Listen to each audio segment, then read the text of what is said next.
Madame Gredhomme-Lulin, vous êtes intervenue aujourd'hui sur le thème du service public 2.0 et vous avez notamment évoqué la notion de action publique collaborative. Pouvez-vous nous expliquer? L'idée est très simple, c'est que dans l'avenir, l'action publique sera coproduite par les usagers, par vous et moi. L'informatique n'en sera pas le facteur déclenchant, mais ça va simplement aider à ce que chacun d'entre nous puisse donner un coup de main. Pour illustrer ça, la manière la plus simple, c'est de penser au covoiturage.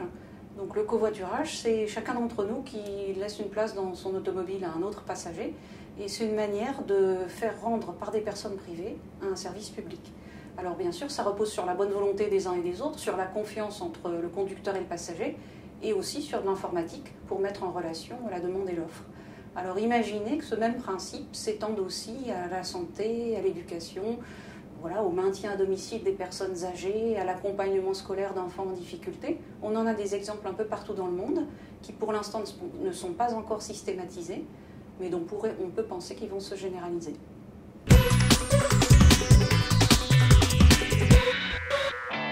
Un terme un peu sibyllin, simplement pour constater que les administrations ou les organismes qui pilotent l'action publique, d'une part, disposent d'un nombre croissant de données numériques, des données qu'ils collectent parce que nous remplissons des formulaires ou parce que des capteurs divers et variés dans notre activité de tous les jours gardent trace de nos actions. Deuxièmement, ils ont des capacités de traitement automatisé de ces données qui progressent en raffinement. En fait, on se dirige petit à petit vers de l'intelligence artificielle. Et troisièmement, on a la capacité de faire résulter des actions concrètes du traitement de ces données. Une action concrète, je veux dire, on va vous allouer ou non telle subvention, vous donner ou non telle autorisation. Alors ça, l'action publique algorithmique recouvre toute cette chaîne de plus de données, plus de traitements et des décisions concrètes qui en résultent. Si vous voulez des exemples de ce à quoi ça peut ressembler, eh bien disons que vous avez d'ores et déjà dans certains pays des assurances complémentaires santé dont le tarif va être modulé en fonction du point de savoir si vous faites plus ou moins de sport. Vous avez des allocations qui sont versées sur des porte-monnaies électroniques et le porte-monnaie est bloqué dans certains commerces, en sorte que l'allocation soit utilisée à ce pourquoi elle est faite, disons l'achat de fournitures scolaires, et non pas un repas au restaurant, par exemple.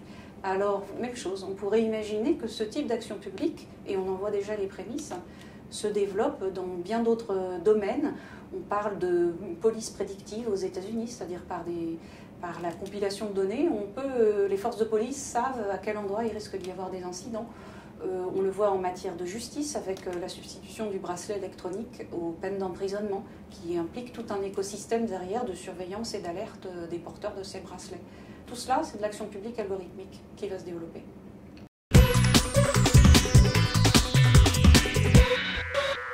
À partir du moment où l'action publique est collaborative, c'est-à-dire encore une fois sera coproduite par vous et moi, toutes sortes de personnes disposées à donner un coup de main, ça veut dire qu'il va falloir un ensemblier, quelqu'un qui puisse assigner les rôles, qui puisse remettre de l'ordre d'ailleurs si les uns et les autres ont des comportements qui ne conviennent pas. Et ça ne peut être que la puissance publique, puisque c'est elle qui, in fine, en tout cas dans notre conception de la démocratie, est garante de la neutralité du service, de l'égalité d'accès des citoyens, de l'universalité des droits. Alors c'est un rôle entièrement nouveau que les agents publics devront assumer, qui implique plusieurs efforts en amont, d'une part de réingénierie des processus pour bien comprendre ce qui doit absolument rester entre les mains de la fonction publique et de fonctionnaires assermentés, et puis ce qui à l'inverse sont des tâches détachables qui peuvent être exercées par des tiers. Ça implique un changement de qualification des agents parce que bien entendu ce sont des compétences différentes, à la fois techniques mais aussi humaines, de relation avec toutes les personnes qui donneront un coup de main. Et puis si je viens sur le volet algorithmique, c'est sûr qu'une administration qui reposera davantage sur la donnée et le traitement de données va impliquer à la fois beaucoup de compétences informatiques ou de compétences analytiques, d'analyse des données. Même sur le plan juridique, savoir transformer l'expression d'une valeur républicaine en des paramètres de décision à insérer dans un algorithme, c'est une capacité qui s'apprend aussi. Donc voilà, beaucoup de formation et de reconfiguration des rôles à attendre.